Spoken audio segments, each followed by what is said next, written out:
konferensi pers. Advokat Dr. Hotman Paris Hutapea, is ya?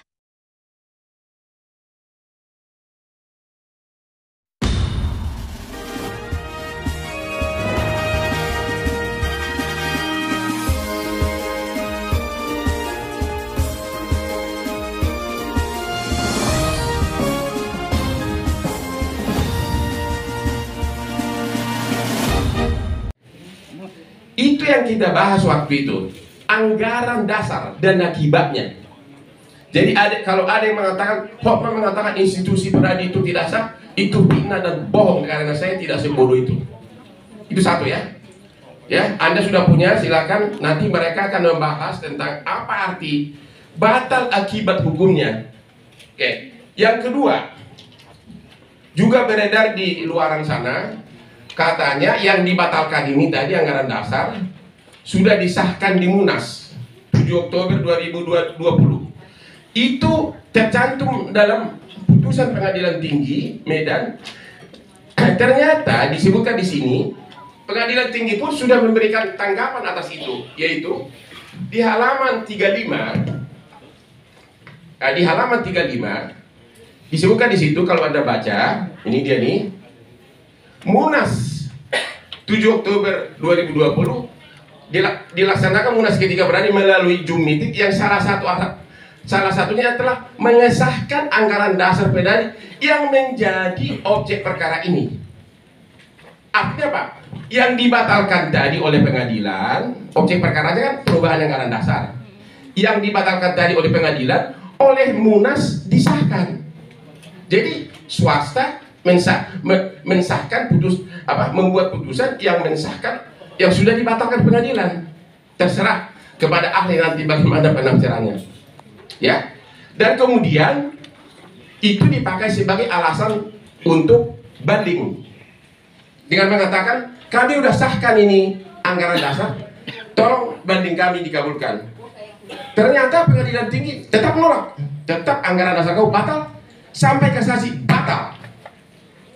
Jadi yang tersebar di luar yang mengatakan yang disahkan di Munas itu anggaran dasar baru, di luar yang dibatalkan, itu bertentangan dengan isi putusan Pengadilan Tinggi. Bahkan 3 kali disebutkan di sini bahwa yang disahkan itu adalah SK 104 yang dibatalkan oleh Pengadilan Negeri. Di halaman 35, halaman 349 dan halaman 40 berulang-ulang di sini dalam memori banding dari Peradi mengatakan itu. Jadi lagi-lagi saya hanya sebatas putusan, karena saya tidak tertarik menjabat jabatan apapun. Saya tertarik gara-gara terus-terusan saya diledek begini, pamerin wanita dan sebagainya. Makanya saya jawab sekarang. Saya hanya sepanjang membahas hukumnya. Di sini disebutkan 3 kali oleh memori banding Peradi bahwa yang disahkan di Munas itu adalah surat perubahan anggaran dasar yang sudah dibatalkan. Jadi dibatalkan oleh pengadilan, disahkan mereka. Tapi oleh pengadilan dibatalin lagi, dibatalin lagi, dikasasi. Jadi mana yang sah? Anda silakan tafsirkan. Ya. Yang kedua, yang juga saya bahas waktu itu adalah apakah ada SK Menteri Hukum dan HAM baik terhadap perubahan anggaran dasar maupun terhadap susunan pengurus yang baru, karena itu diatur dalam Peraturan Menteri Hukum dan HAM nomor 3 tahun 2016 di pasal 17. Perubahan anggaran dasar harus disahkan dan juga kepengurusannya. Itu yang saya tanyakan waktu itu. Oke. Jadi sekali lagi yang saya bahas berulang-ulang adalah fakta hukum dalam putusan sepanjang menyangkut pembatalan perubahan anggaran dasar. Tidak ada lebih dari situ. Hal lain mungkin sebelum saya kasih ke ahli-ahlinya ini, Anda contoh begini. Apa bedanya perseroan terbatas dengan dewan direksi? Kalau suatu anggaran dasarnya disebutkan cacat, apakah dewan direksi itu sah? Ya? Apakah surat-surat yang ditandatangani oleh direksi PT sah?